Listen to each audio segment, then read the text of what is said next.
रात ने मेरी पूरी दुनिया हिलाकर रख दी। गांव के कुछ लड़कों ने ही मुझे घेर लिया। मेरी चीखें किसी ने नहीं सुनी। मेरी मदद के लिए कोई नहीं आया। उन्होंने मेरी इज्जत को पैरों तले रौंद डाला। मेरा शरीर उस रात टूट गया, लेकिन मेरी आत्मा को समाज ने बाद में रौंदा। दोषी पकड़े गए, उन्हें सजा हुई, वे जेल में हैं, लेकिन सजा सिर्फ उन्हें नहीं मिली। मैं भी हर दिन एक नई सजा भुगत रही हूँ। फर्क बस इतना है कि वे सलाखों के पीछे हैं और मैं इस समाज की कड़वी नज़रों के बीच। जब यह हादसा हुआ तो मैंने सोचा था कि समय के साथ सब कुछ ठीक हो जाएगा, लेकिन नहीं, समय ने कुछ ठीक नहीं किया। लोग मुझे ऐसे देखते हैं जैसे मैंने कोई पाप किया हो। रिश्तेदारों ने आना बंद कर दिया। गांव में लोग मुझसे दूर रहने लगे।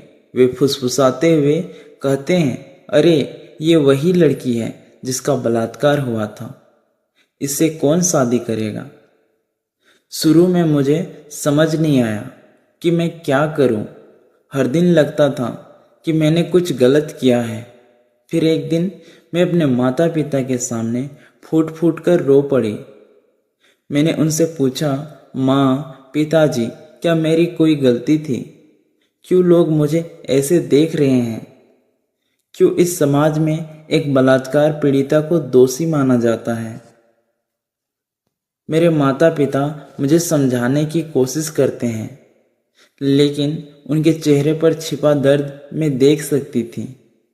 उन्हें भी इस समाज की सोच की कड़वाहट महसूस हो रही थी। समाज ने मेरे ऊपर एक ऐसा बोझ डाल दिया जिसे मैंने कभी चुना ही नहीं था। मैंने कई बार सोचा कि मेरा जीवन अब यहीं खत्म हो गया है। क्या मेरे सपनों का कोई मतलब नहीं? क्या मैं सिर्फ एक बलात्कार पीड़िता बनकर रह जाऊंगी? फिर एक दिन मैंने हिम्मत जुटाई और गांव की पंचायत में जा पहुंची। वहां मैंने सबके सामने अपनी बात रखी। मैंने कहा, मैं दोषी नहीं हूं, मैंने कोई गलती नहीं की, फिर भी यह समाज मुझे क्यों सजा दे रही है? दोषियों को जेल में डालकर तुमने न्याय समझा, लेकिन असली न्याय तब होगा जब इस समाज की सोच बदलेगी। मैंने उनसे सवाल किया, क्यों मेरी पहचान अब सिर्फ इस हादसे से की जा रही है? क्या मेरी जिंदगी के बाकी हिस्सों का कोई मोल नहीं है?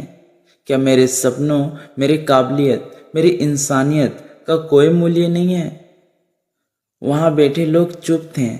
मैं उनके चेहरे पर देख रही थी कि शायद मेरी बात कुछ लोगों को समझ में आई हो, लेकिन फिर भी मुझे पता था कि यह लड़ाई लंबी है। इस समाज को बदलना आसान नहीं है।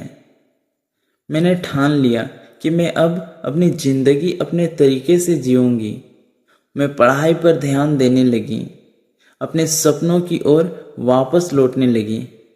मुझे पता है कि यह रास्ता आसान नहीं होगा, लेकिन अब मैं डरूंगी नहीं। मैं बस यही कहना चाहती हूँ, मैं दोषी नहीं हूँ और एक दिन ये समाज भी इसे मानेगा। मैं सिर्फ एक हादसे का शिकार नहीं हूँ, मैं एक इंसान हूँ और मेरा भी एक भविष्य है। मुझे जीने का हक है और मैं इसे हासिल करके रहूँगी। दोस्तों, यह स्टोरी आप लोगों को कैसी लगी कमेंट में ज़रूर बताएं। धन्यवाद।